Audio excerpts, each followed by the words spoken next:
అందరికీ నమస్కారం. ఇక్కడున్న వాళ్ళ అందరూ నాకు చాలా ఇష్టమైన వాళ్ళే. ఈ సినిమాలో నటించిన నాకు చాలా సన్నిహితులు. నేనెంతో అభిమానించే వ్యక్తి నందమూరి తారక రామారావు గారు. ఆయనతో నా ప్రయాణం దాదాపుగా 25 ఏళ్ళు, ఆయన సినీ ప్రయాణం 25 ఏళ్ళు. అండ్ నేను సినిమాల్లోకి రాకముందు థియేటర్కి వెళ్ళి చప్పట్లు కొట్టి చూసిన కహో నా ప్యార్ హే హీరో హృతిక్ రోషన్ గారు.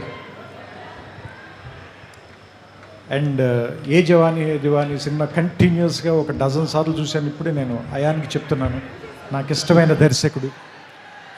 అండ్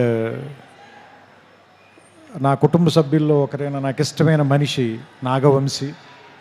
ఇలా అందరూ ఒకే చోట నీ ఫంక్షన్కి రావటం, అండ్ రామారావు గారిని ఇష్టపడే ఎంతమంది జనంతో స్ట్రైట్గా మళ్ళీ చాలా రోజుల తర్వాత మాట్లాడాల్సి రావటం. మనం ఒకసారి మ్యాడ్ ఫంక్షన్ కలిసినప్పుడు దాన్ని దేవరనామ సంవత్సరం అని చెప్పాం కదా. మరి ఈ సంవత్సరాన్ని హృతిక్ రామారావు సంవత్సరంగా ప్రకటిద్దాం మనం దీన్ని. ఎందుకంటే వాళ్ళిద్దరిని చూడటానికి చాలామంది పాత వాళ్ళు చెప్తూ ఉంటారు కదా, 2 కళ్ళు సరిపోవని. అలా వాళ్ళిద్దరిని చూడడానికి 2 కళ్ళు సరిపోవు నిజంగానే. ఎందుకంటే ఆ సాంగ్ టీజర్ వస్తుంటే దాని ఎఫెక్ట్ కూడా అలాగే ఉంది. బ్లాక్అవుట్ అయ్యి మళ్ళీ వస్తుంది విజువల్.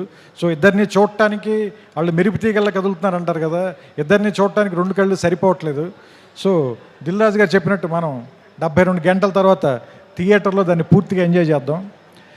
నాకు అయాన్ గారు ఇందాక చెప్పిన దాంట్లో నాకు అర్థమైంది ఏంటంటే, సామాన్యంగా ఈ సినిమాని మీరు ఫైట్లు లేదంటే మామూలుగా ఒకళ్ళనొకళ్ళు కాల్చుకోవటాలు ఇలాంటి ఒక యాక్షన్ సినిమాగా మాత్రమే చూడడానికి ప్రయత్నిస్తామో, దాన్ని మించిన ఒక సర్ప్రైజ్ అయితే ఉంది ఈ సినిమాలో. ఎందుకంటే అలాంటి సినిమాకి అయితే మనం ఎన్టీఆర్ గారి దాకా రావాలి, ఆయన కాదు కదా. ఎందుకంటే ఆయనకున్న పేరే ఎలాంటి ఎమోషన్ అయినా పలికిస్తాడు కదా. సో అలాంటి మన స్క్రీన్కి ఇవన్నీ తెచ్చేవాడు కాబట్టి అలాంటి వాడిని పెట్టుకున్నప్పుడు ఎలా వాడాలో తెలిసిన వాడే, పనివాడే, మావాడు, మా గట్టివాడే అనిపించింది నాకు. సో ఇది ఏమో యుద్ధం అని చెప్తున్నారు, సినిమా పేరు వార్ అన్నారు. వాళ్ళిద్దరేమో చాలా మంచి స్నేహితుల్లో ఇందాక నుంచి కౌలించుకుని వచ్చారు, కలిసి మాట్లాడుకుంటున్నారు. చూద్దాం. ఇందాక సుమగారు అడిగారు కదా, ఎవరు చెడ్డవాళ్ళు ఎవరు మంచివాళ్ళు అని. చూస్తుంటే సినిమాలో క్యారెక్టర్లో హృతిక్కి సంబంధించినంత వరకు తారక్ చెడ్డవాడు, తారక్కి సంబంధించినంత వరకు హృతిక్ చెడ్డవాడు. కానీ వాళ్ళిద్దరు మాత్రం చాలా మంచిగా చేస్తారు అనిపిస్తుంది ఈ సినిమాలో. సో రకంగా మంచి చెడ్డ కంటే కూడా ఇది ఒక మంచి సినిమా అవుతుందని మాత్రం ఖచ్చితంగా నాకైతే అనిపిస్తుంది. ట్రైలర్ చూసిన తర్వాత ఇద్దరు యాక్టర్లను పెట్టుకున్న తర్వాత, అందులోనూ ఇద్దరు పెద్ద స్టార్లను పెట్టుకున్న తర్వాత, అంటే యాక్చువల్గా చెప్పాలంటే ఒకళ్ళు వింధ్య పర్వతం, ఇంకొకళ్ళు హిమాలయ పర్వతం, అలాంటి వాళ్ళు ఇద్దరు. అలాంటి వాళ్ళిద్దరిని ఒకే చోట కూర్చోబెట్టి వాళ్ళతో సినిమా తీయాలి అంటే నిజంగా అయాన్కి హ్యాట్స్ ఆఫ్ చెప్పాలి. ఇలాంటి ఇద్దరిని బ్యాలెన్స్ చేయటం అంత ఈజీ కాదు.